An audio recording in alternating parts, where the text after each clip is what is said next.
അമൃത് Veni lice kit presents daily news സായാഹ്ന വാർത്തകൾ powered by Pulimoottil silks KSFE in association with Joy Alukkas. ഇത്തവണ first അടിക്കില്ലേ നമ്മള്?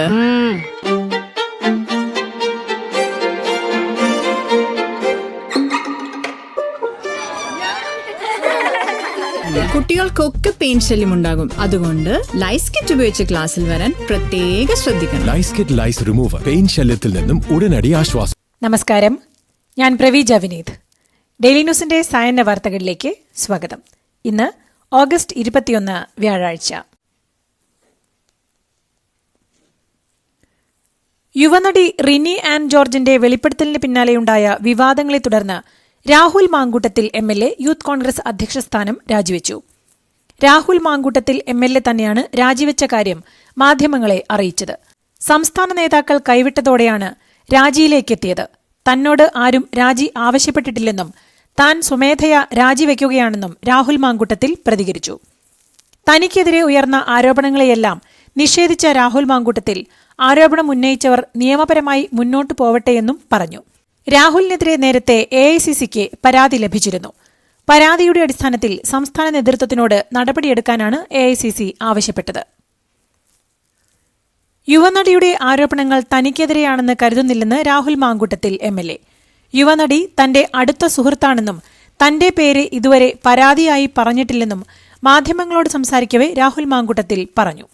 രാജ്യത്തെ നിയമ സംവിധാനത്തിൽ വിശ്വസിക്കുന്നുവെന്നും ഓഡിയോ സന്ദേശങ്ങൾ വ്യാജമായി നിർമ്മിക്കുന്ന കാലമാണിതെന്നും പരാതി വന്നാൽ നിയമപരമായി നേരിടുമെന്നും രാഹുൽ മാങ്കൂട്ടത്തിൽ പറഞ്ഞു. പാർട്ടിയിലെ ഏതെങ്കിലും നേതാക്കൾക്കെതിരെ ആരോപണമുയർന്നാൽ മുഖം നോക്കാതെ നടപടിയെടുക്കുമെന്ന് VD സതീശൻ. ആരോപണമുന്നയിച്ച പെൺകുട്ടി റിനി മകളെപ്പോലെയാണെന്നും കുറ്റം ചെയ്തിട്ടുണ്ടെങ്കിൽ വിട്ടുവീഴ്ച ഉണ്ടാകില്ലെന്നും എത്ര വലിയ നേതാവാണെങ്കിലും നടപടിയെടുക്കുമെന്നും VD സതീശൻ പറഞ്ഞു. രാഹുൽ മാങ്കൂട്ടത്തിനെതിരെ ആരോപണവുമായി എഴുത്തുകാരി ഹണി ഭാസ്കർ. തന്നോട് ചാറ്റ് ചെയ്ത ശേഷം തന്നെക്കുറിച്ച് മറ്റുള്ളവരോട് മോശമായി സംസാരിച്ചുവെന്നും എതിർ രാഷ്ട്രീയത്തിൽ ഉള്ളവർ പോലും തന്നോട് ഇങ്ങോട്ട് ചാറ്റ് ചെയ്യാൻ വരുന്നു എന്ന് ഗമ പറഞ്ഞുവെന്നുമാണ് ആരോപണം. അതേസമയം ഗർഭം അലസിപ്പിക്കാൻ മറ്റൊരു യുവതിയെ രാഹുൽ നിർബന്ധിക്കുന്ന സംഭാഷണവും ഇന്ന് പുറത്തുവന്നിട്ടുണ്ട്. യുവതിയും രാഹുലുമെന്ന രീതിയിലുമുള്ള സംഭാഷണമാണ് പ്രചരിക്കുന്നത്. രാഹുൽ മാങ്കൂട്ടത്തിനെതിരായ ആരോപണങ്ങളിൽ നടപടിയുണ്ടാകണമെന്ന് മുതിർന്ന കോൺഗ്രസ് നേതാവ് രമേശ് ചെന്നിത്തല നേരത്തെ പ്രതികരിച്ചിരുന്നു. രാഹുലിനെതിരായ ആരോപണങ്ങളിൽ ഇപ്പോൾ പ്രതികരിക്കാനില്ലെന്നും വെയിറ്റ് ആൻഡ് സീ എന്നുമായിരുന്നു KPCC അധ്യക്ഷൻ സണ്ണി ജോസഫിന്റെ നേരത്തെയുള്ള പ്രതികരണം. രാഹുൽ മാങ്കൂട്ടത്തിനെതിരായ ആരോപണത്തിൽ തീരുമാനം നേതൃത്വം പറയുമെന്ന് തിരുവഞ്ചൂർ രാധാകൃഷ്ണൻ നേരത്തെ പറഞ്ഞിരുന്നു. പൊതുയിടങ്ങളിൽ നിൽക്കുന്ന കോൺഗ്രസുകാർ നല്ല നിലയിൽ നിൽക്കണമെന്നും തിരുവഞ്ചൂർ രാധാകൃഷ്ണൻ പറഞ്ഞു. രാഹുൽ മാങ്കൂട്ടത്തിൽ MLAയുമായി ബന്ധപ്പെട്ട് ഒരു പരാതിയും ലഭിച്ചിട്ടില്ലെന്ന് പാലക്കാട് DCC അധ്യക്ഷൻ A തങ്കപ്പൻ. സ്ത്രീകളെ ഉപദ്രവിക്കുന്ന ഒരാളെയും കോൺഗ്രസ് വെച്ചു പൊറുപ്പിക്കില്ലെന്നും ഇപ്പോഴത്തെ ആരോപണങ്ങളെക്കുറിച്ച് അറിയില്ലെന്നും A തങ്കപ്പൻ പറഞ്ഞിരുന്നു. അതേസമയം രാഹുൽ മാങ്കൂട്ടത്തിനെതിരായ പരാതിയിൽ പാർട്ടി ഉചിതമായ നടപടി സ്വീകരിക്കുമെന്ന് ബിന്ദു കൃഷ്ണ നിലപാട് പാർട്ടിയെ അറിയിച്ചിട്ടുണ്ട്. മറുപടി പറയേണ്ടത് പാർട്ടിയാണ്. തനിക്കിതുവരെ ഒരു പരാതിയും ലഭിച്ചിട്ടില്ല എന്നും അവർ പറഞ്ഞു. കോൺഗ്രസ് യുവനേതാവിനെതിരായ വെളിപ്പെടുത്തലിൽ പോലീസിൽ പരാതി ലഭിച്ചാൽ കർശന നടപടി സ്വീകരിക്കുമെന്ന് മന്ത്രി V അബ്ദുൾ റഹ്മാൻ.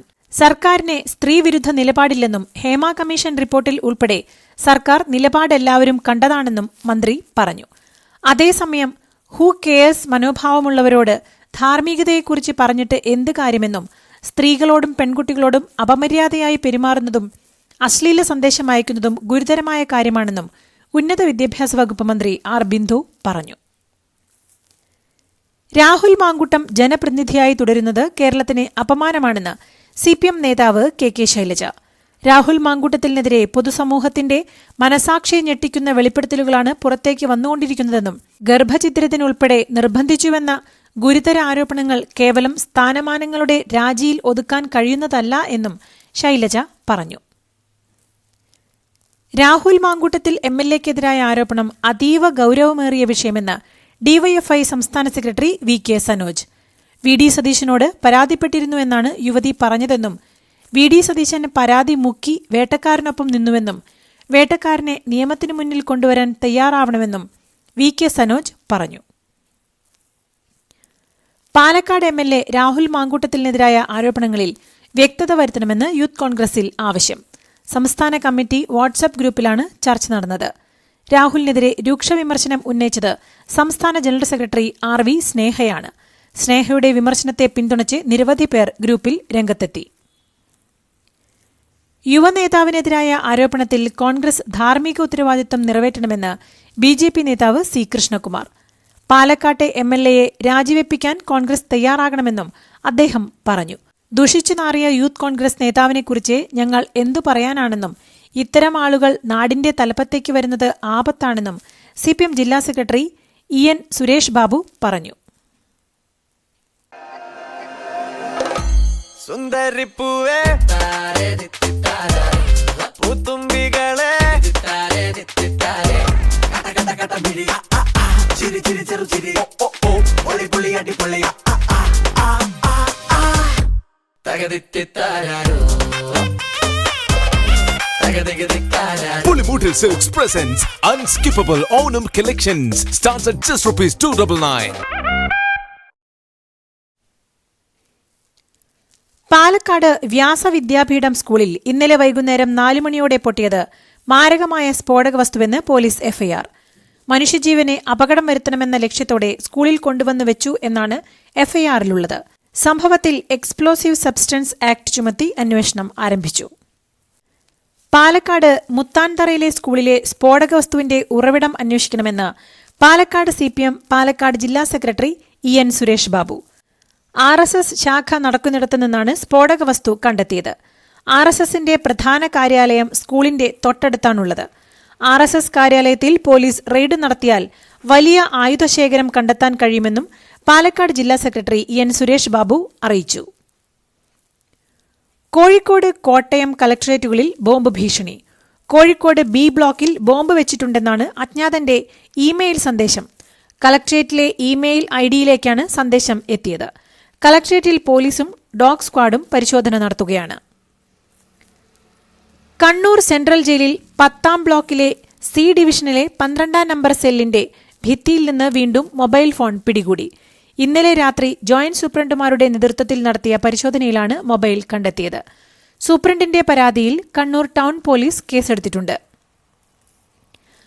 വിവാഹ വാഗ്ദാനം നൽകി പീഡിപ്പിച്ചെന്ന കേസിൽ മലപ്പുറം കൊണ്ടോട്ടി പള്ളിക്കൽ കോൺഗ്രസ് മണ്ഡലം പ്രസിഡന്റ് ജമാൽ കരിപ്പൂർ അറസ്റ്റിൽ. തേഞ്ഞിപ്പലം പോലീസാണ് കേസ് രജിസ്റ്റർ ചെയ്ത് ജമാൽ കരിപ്പൂരിനെ അറസ്റ്റ് ചെയ്തത്. വിവാഹ വാഗ്ദാനം നൽകി യുവതിയെ കാക്കഞ്ചേരിയിലെത്തിച്ച് പീഡിപ്പിച്ചുവെന്നാണ് പോലീസ് രജിസ്റ്റർ ചെയ്ത കേസ്. അതേസമയം ജമാലിനെ പഞ്ചായത്ത് അംഗസ്ഥാനത്ത് നിന്ന് പുറത്താക്കണമെന്ന് CPM പള്ളിക്കൽ ലോക്കൽ കമ്മിറ്റി ആവശ്യപ്പെട്ടു. പറവൂർ കോട്ടുവള്ളിയിൽ അയൽവാസിയുടെ ഭീഷണിയെ തുടർന്ന് വീട്ടമ്മ ജീവനൊടുക്കിയ സംഭവത്തിൽ ആരോപണ വിധേയനായ റിട്ടയർഡ് പോലീസ് ഉദ്യോഗസ്ഥന്റെ മൂത്ത മകൾ ദീപയും പ്രതിയാണെന്ന് പോലീസ്. മരണപ്പെട്ട ആശാബെന്നിയുടെ ബന്ധുക്കളുടെ മൊഴിയുടെ അടിസ്ഥാനത്തിലാണ് നടപടി. ആത്മഹത്യാ പ്രേരണക്കുറ്റം ചുമത്തിയാണ് പോലീസ് ഇവരെ കസ്റ്റഡിയിലെടുത്തത്. ദീപയെ ഇന്ന് കോടതിയിൽ ഹാജരാക്കും. മൈസൂർ വൃന്ദാവൻ ഗാർഡൻസിന്റെ മാതൃകയിൽ മലമ്പുഴ ഉദ്യാനവും പരിസരവും നവീകരിക്കുന്നതിനുള്ള 75.87 കോടി രൂപയുടെ ബൃഹത് പദ്ധതിക്ക് തുടക്കമായി. കേന്ദ്ര സർക്കാരിന്റെ സ്വദേശ് ദർശൻ 2.0 പദ്ധതിയിൽ ഉൾപ്പെടുത്തിയാണ് മലമ്പുഴയെ വടക്കൻ കേരളത്തിലെ ഒരു പ്രധാന ടൂറിസം കേന്ദ്രമായി ഉയർത്താനുള്ള പ്രവൃത്തികൾ നടത്തുന്നത്. അംഗനവാടികളിലെ പരിഷ്കരിച്ച മാതൃകാ ഭക്ഷണ മെനു സെപ്റ്റംബർ 8 മുതൽ നടപ്പിലാക്കുമെന്ന് വനിതാ ശിശുവികസന ഡയറക്ടർ അറിയിച്ചു. ഇതിന്റെ ഭാഗമായി ഓരോ ജില്ലയിൽ നിന്നും ശിശുവികസന പദ്ധതി ഓഫീസർമാരും സൂപ്പർവൈസർമാരും അടങ്ങുന്ന 4 വീതം ഉദ്യോഗസ്ഥരെ ഉൾപ്പെടുത്തി 56 പേർക്ക് 3 ദിവസത്തെ സംസ്ഥാനതല പരിശീലനം സംഘടിപ്പിച്ചു.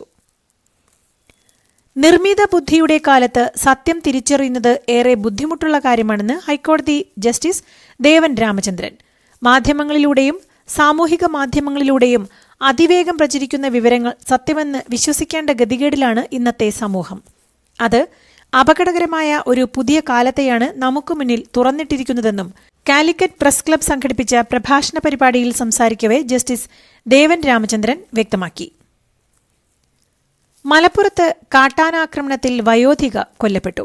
മലപ്പുറം കിഴക്കേ ചാത്തല്ലൂരിലാണ് സംഭവം. പട്ടീരി വീട്ടിൽ കല്യാണി അമ്മയാണ് മരിച്ചത്. വനത്തിനകത്തെ നീർച്ചോലയിൽ കുളിക്കാൻ പോയ മക്കളെ തെരഞ്ഞു പോയതാണ് കല്യാണി. ഈ സമയം കാട്ടാനയെ ഓടിക്കാൻ വനംവകുപ്പും സ്ഥലത്തുണ്ടായിരുന്നു. വനം ഉദ്യോഗസ്ഥർ ആനയെ ഉൾക്കാട്ടിലേക്ക് തുരത്തുന്നതിനിടെയാണ് ആക്രമണം ഉണ്ടായത്. കൺഗ്രാചുലേഷൻസ്. മിടുക്കിയാട്ടോ. പൈലറ്റ് ആവണമെന്ന് പറയണേ. അവളുടെ ആഗ്രഹമല്ലേ, അവള് പറക്കട്ടെ. ചെലവ് എത്രയാന്ന്? KSFE പുതിയ ഹാർമണി ചിട്ടി ചേരണം. കണ്ണടച്ചു തുറക്കും മുമ്പ് അവളുടെ +2 കഴിയില്ലേ. കടം വാങ്ങാതെയും സ്ഥലം വിൽക്കാതെയും കുട്ടികളെ പഠിപ്പിക്കാം. KSFE ഹാർമണി ചിട്ടികൾ. KSFE ഹാർമണി ചിട്ടിയിൽ ചേരുന്ന 100 ഭാഗ്യശാലി. ദില്ലി മുഖ്യമന്ത്രി രേഖ ഗുപ്തയ്ക്കെതിരായ ആക്രമണം പ്രൊഫഷണൽ കുറ്റകൃത്യമെന്ന് മന്ത്രി കപിൽ മിശ്ര. പ്രതി രാജേഷ് കിംജി പ്രൊഫഷണൽ കുറ്റവാളിയാണെന്നും കള്ളക്കടത്ത്, വധശ്രമം ഉൾപ്പെടെ 9 കേസുകളിൽ മുൻപ് പ്രതിയാണെന്നും ഇന്നലെ മുഖ്യമന്ത്രിയെ ആക്രമിക്കുന്നതിന് മുൻപ് ഇയാൾ തയ്യാറെടുപ്പുകൾ നടത്തിയിരുന്നുവെന്നും കപിൽ മിശ്ര പ്രതികരിച്ചു. ആന്ധ്രാപ്രദേശിലെ കുർണൂൾ ജില്ലയിലെ അസ്പാരി മണ്ഡലത്തിലെ ചിഗിരി ഗ്രാമത്തിൽ 6 സ്കൂൾ കുട്ടികൾ മുങ്ങിമരിച്ചു. ഇന്നലെ സ്കൂൾ സമയത്തിന് ശേഷം സമീപത്തുള്ള വെള്ളം നിറഞ്ഞ കുഴിയിൽ നീന്താനിറങ്ങിയ കുട്ടികളാണ് അപകടത്തിൽപ്പെട്ടത്. 6 കുട്ടികൾ വെള്ളത്തിലിറങ്ങിയെങ്കിലും ഒരു കുട്ടി മാത്രം കരയിൽ നിന്നു. ഈ കുട്ടി നിലവിളിച്ചതോടെ സ്ഥലത്തെത്തിയ നാട്ടുകാർ രക്ഷാപ്രവർത്തനം നടത്തിയെങ്കിലും കുട്ടികളെ രക്ഷിക്കാനായില്ല. പാക് ഭീകര സംഘടനയായ ജെയ്ഷെ മുഹമ്മദ് ഡിജിറ്റൽ വാലറ്റുകളിലൂടെ 3.91 ബില്യൺ പാക് രൂപ സമാഹരിച്ചതായി റിപ്പോർട്ട്. ഈ തുക പാകിസ്ഥാനിലുടനീളം 313 പുതിയ പരിശീലന കേന്ദ്രങ്ങൾ നിർമ്മിക്കാനാണ് സമാഹരിച്ചതെന്നാണ് ഇന്ത്യൻ രഹസ്യാന്വേഷണ ഏജൻസികളുടെ വിലയിരുത്തൽ. ഇത് ഡിജിറ്റൽ ഹവാല സംവിധാനമാണെന്നും വിദഗ്ധർ ചൂണ്ടിക്കാട്ടുന്നു. ലിപുലേഖ് ചുരം വഴി ചൈനയുമായുള്ള വ്യാപാരം പുനരാരംഭിക്കുന്നതിനെതിരായ നേപ്പാളിന്റെ എതിർപ്പ് തള്ളി ഇന്ത്യ. അന്യായവും അംഗീകരിക്കാൻ കഴിയാത്തതും ചരിത്രപരമായ വസ്തുതകൾക്ക് നിരക്കാത്തതുമായ അവകാശവാദം എന്നാണ് ഇന്ത്യയുടെ പ്രതികരണം. കാലാപാനി, ലിപുലേഖ്, ലിബിയാതുര മേഖലയിലൂടെയുള്ള ഹിമാലയൻ ചുരം വഴിയുള്ള ഇന്ത്യ ചൈന വ്യാപാരം വീണ്ടും പുനരാരംഭിക്കുന്നതിനെതിരെ നേപ്പാൾ വിദേശകാര്യ മന്ത്രാലയം എതിർത്തതിനെ തുടർന്നാണ് ഇന്ത്യയുടെ പ്രതികരണം. ഗാസയെ പൂർണ്ണമായി കീഴടക്കുന്ന സൈനിക നടപടിക്ക് മുന്നോടിയായി സേനയിലെ അംഗബലം കൂട്ടാൻ ഇസ്രായേൽ 50,000 റിസർവ് സൈനികരെ സൈന്യത്തിൽ എത്തിക്കുമെന്നാണ് റിപ്പോർട്ട്. സൈനിക നേതൃത്വത്തെ ഉദ്ധരിച്ച് മാധ്യമങ്ങളാണ് ഇക്കാര്യം റിപ്പോർട്ട് ചെയ്തത്. അമേരിക്കൻ പ്രസിഡന്റ് ഡൊണാൾഡ് ട്രംപിന്റെ ഭീഷണികൾക്കിടയിലും ഇന്ത്യയിലെ പൊതുമേഖലാ എണ്ണ കമ്പനികളായ ഇന്ത്യൻ ഓയിൽ, ഭാരത് പെട്രോളിയം എന്നിവ റഷ്യൻ എണ്ണ ഇറക്കുമതി പുനരാരംഭിച്ചു. സെപ്റ്റംബർ, ഒക്ടോബർ മാസങ്ങളിലേക്കുള്ള ക്രൂഡ് ഓയിൽ വാങ്ങിക്കഴിഞ്ഞതായി 2 കമ്പനികളിലെയും ഉദ്യോഗസ്ഥർ സ്ഥിരീകരിച്ചു. റഷ്യൻ എണ്ണ വ്യാപാരത്തിന്റെ പേരിൽ ഇന്ത്യയ്ക്ക് മേൽ US ശിക്ഷാപരമായ താരിഫുകൾ ചുമത്തിയ സാഹചര്യത്തിൽ ഇരു രാജ്യങ്ങളും തമ്മിലുള്ള ബന്ധം തകർച്ചയുടെ വക്കിലാണെന്ന മുന്നറിയിപ്പുമായി ഐക്യരാഷ്ട്രസഭയിലെ മുൻ US അംബാസഡറായ നിക്കി ഹേലി. ചൈനയുടെ ആഗോള അഭിലാഷങ്ങളെ തടയാൻ അമേരിക്ക ആഗ്രഹിക്കുന്നുവെങ്കിൽ ഡൊണാൾഡ് ട്രംപ് ഭരണകൂടം ഇന്ത്യയുമായുള്ള ബന്ധം പഴയപടിയാക്കേണ്ടത് അനിവാര്യമാണെന്ന് അവർ അഭിപ്രായപ്പെട്ടു. കേരള ക്രിക്കറ്റ് ലീഗ് 2ാം എഡിഷന് ഇന്ന് തുടക്കം. കാര്യവട്ടം ഗ്രീൻഫീൽഡ് സ്റ്റേഡിയത്തിൽ 17 ദിവസം നീണ്ടുനിൽക്കുന്ന ചാമ്പ്യൻഷിപ്പിൽ 6 ടീമുകൾ അണിനിരക്കും. September 7-നാണ് final. ദിവസവും നടക്കുന്ന 2 കളികളിൽ ഒരെണ്ണം ഫ്ലഡ്ലിറ്റിലായിരിക്കും. കാണികൾക്ക് പ്രവേശനം സൗജന്യമാണ്.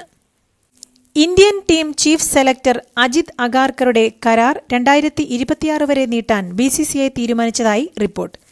ഇന്ത്യൻ ടീമിലെ തലമുറ മാറ്റത്തിന്റെ കാലത്ത് ചീഫ് സെലക്ടർ എന്ന നിലയിൽ മികവ് കാട്ടാനും ഇന്ത്യൻ ടീമിനെ 2020 ലോകകപ്പ്, ചാമ്പ്യൻസ് ട്രോഫി കിരീടങ്ങൾ നേടാനും ഏകദിന ലോകകപ്പ് ഫൈനലിലെത്താനും കഴിഞ്ഞതായി BCCI വിലയിരുത്തി. 2023 ജൂണിലാണ് അഗാർക്കർ ഇന്ത്യൻ ടീമിന്റെ ചീഫ് സെലക്ടറായി ചുമതലയേറ്റത്. ഇതോടുകൂടി ഇന്നത്തെ ഡെയിലി ന്യൂസ് സായന്ന വാർത്തകൾ സമാപിക്കുന്നു. ഡെയിലി ന്യൂസിനു വേണ്ടി വാർത്തകൾ വായിച്ചത് പ്രവീജ വിനീത്. DailyNewsLive.in വാർത്തകൾ വിരൽ തുമ്പിൽ.